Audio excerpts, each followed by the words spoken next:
తర్వాత పులివెందుల ప్రజలు తర్వాత అందరూ కూడా ఒకసారి ఆలోచన చేయండి. ఇప్పుడు పులివెందుల్లో చుట్టూ ఉండే సర్కిల్స్ అన్నీ కూడా ఎక్కడ ఏది వదిలిపెట్టకుండా రాజశేఖర రెడ్డి గారి విగ్రహాలు మీరు పెట్టారు.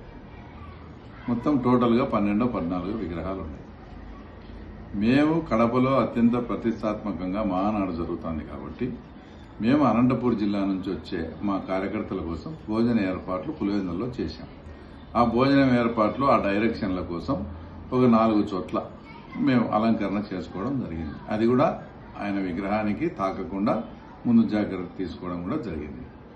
కానీ దాన్ని పెట్టుకొని రాజశేఖర రెడ్డి విగ్రహానికి జెండాలు కట్టినారు, అది కట్టారని దాని పెద్ద రాద్ధాంతం చేసి ఈరోజు ఒక 15 మంది దాదాపు దుండగులు వచ్చి అవన్నీ తీసి పారేసి కాళ్లతో తొక్కి ఈ రకంగా చేయడం ఇది ఏమన్నా సబబేనా? అంటే ఊరికి ఉండే వాళ్ళని రెచ్చగొట్టి రేపు మాకు అత్యంత ప్రతిష్టాత్మకమైన కార్యక్రమం మేము పెట్టుకుంటే అందులో భాగంగా మేము అలంకరణ చేసుకుంటే దాన్ని ఈ విధంగా పాడు చేసి శాంతి భద్రతలకు విఘాతం కలిగించడం ఇది న్యాయమేనా, ధర్మమేనా? ఇప్పుడే చెప్తున్నాను, ఇంతవరకు ఎప్పుడే గానీ గవర్నమెంట్ వచ్చినప్పటి నుంచి కూడా నేను కక్ష సాధింపు చర్యలకు పోలేదు. మా ఊర్లో సొంతం మా చిన్నాన్నను చంపిన వాళ్ళతో కూడా మేము చాలా బాగా ఉన్నాం, కక్ష సాధింపు లేకుండా.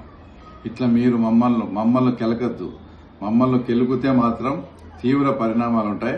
తర్వాత మీరే తర్వాత పడాల్సి వస్తుంది. ఇప్పుడు నిజంగా రాజశేఖర రెడ్డి గారు అంటే మీకన్నా మాకెక్కువ గౌరవం.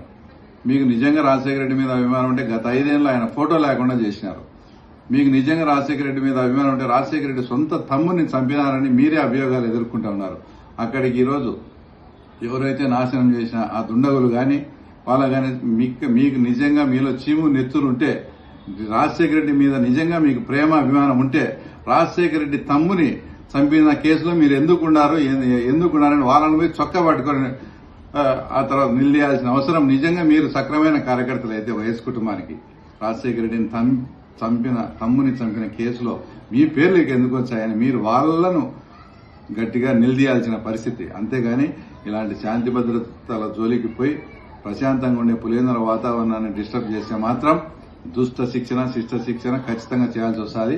ఈ విషయాన్ని పులివెందుల ప్రజలు కూడా ఎవరిది మాది తప్పు అయితే మీరు కూడా ఆలోచన చేయమని కూడా కోరుతా ఉన్నాను.